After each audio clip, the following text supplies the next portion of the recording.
तुर्की जो ख़ितो दुनिया में पहिरियनि आबाद थींदड़ ख़ितनि मां हिकु ख़ितो आहे। तुर्की जो वॾो हिसो अंतालिया जे जज़ीरे ते आबाद आहे।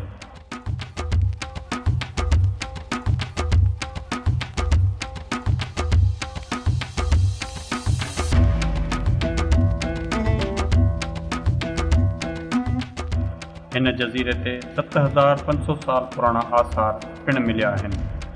याने हिन जी तारीख़ ऐं सिंध जे मुंहनि जे दड़े जी तारीख़ हिकु जहिड़ी क़दीम रही आहे।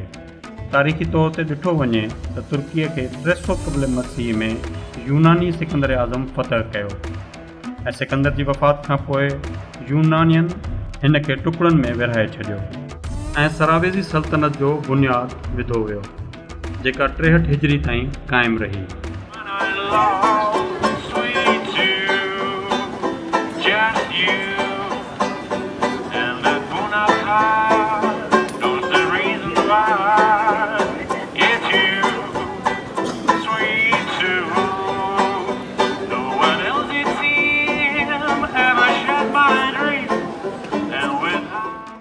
इन ही दौर में हज़रत ईसा जी आमद थी।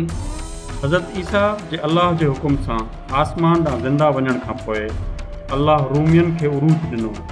उन्हनि अंतालिया, शाम, मिस्र, उर्दुन ऐं फ़लस्तीन ते कब्ज़ो कयो। हज़रत ईसा जे पैरोकारनि तुर्कीअ खे पंहिंजो मस्कन ठाहे छॾियो ऐं 303 ईस्वी में रूमी बादशाह कुस्तुनतुनिया में तुर्की जो सरकारी मज़हब ईसाईयत जो क़रार ॾिनो, जंहिंखे हाणे इस्तंबुल जे नाले सां सुञातो वञे थो।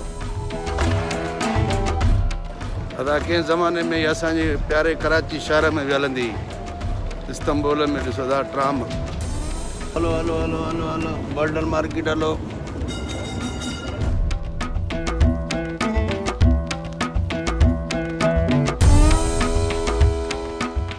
मशरक़ी ऐं विचोले अंतोलिया ते संजोकियनि जी हुकूमत क़ाइमु हुई, जॾहिं त मग़रिब में रूमी सल्तनत क़ाइमु हुई। संजोकियनि जे ख़ात्मे सां ई उस्मानिया हुकूमत क़ाइमु थी। वस्ती एशिया खां ईंदड़ मुसलमाननि हिन सल्तनत खे उरूज ॾिनो ऐं मुसलमाननि जी वॾी सल्तनत बणायो। सल्तनत उस्मानिया जो दौरु तक़रीबन 630 साल हो। तुर्की जा कुल 81 सूबा आहिनि, जंहिंमें इस्तंबुल सभ खां वॾो ऐं कारोबारी शहर आहे। तुर्की जी करंसीअ खे तुर्किश लीरा चयो वञे थो। तुर्की पंहिंजी सियाहत खे फ़रोग़ ॾियण लाइ केतिरियूं नयूं इस्लाहात आंदियूं आहिनि। इहो तैयब रजब अर्तगान जी कोशिशुनि जो ई नतीजो आहे जो तुर्की में हर साल किरोड़े माण्हू तुर्कीअ जो सफ़र कनि था। तुर्कीअ में 2017 दौरान 3 करोड़ 20 हज़ार माण्हू घुमण लाइ आया। तुर्की जो लफ़्ज़ इटालियन ॿोलीअ जे लफ़्ज़ तुर्किया मां वरितो वियो आहे। तर्किया इटालियंस में अंतालिया खे चयो वेंदो आहे।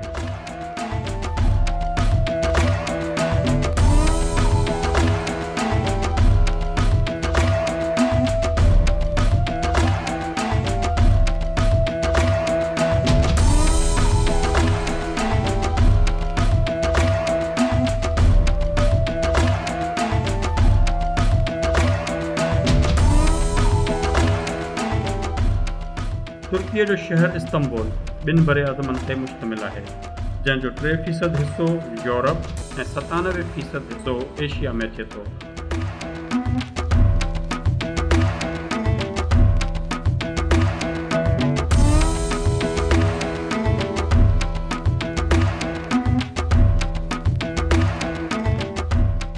तुर्की मस्जिदनि जे करे दुनिया में सभ खां अलॻि मक़ाम रखे थो। तुर्की में तक़रीबन 83,000 मस्जिदूं आहिनि, जंहिंखे हर साल किरोड़े सियाह ॾिसण लाइ ईंदा आहिनि।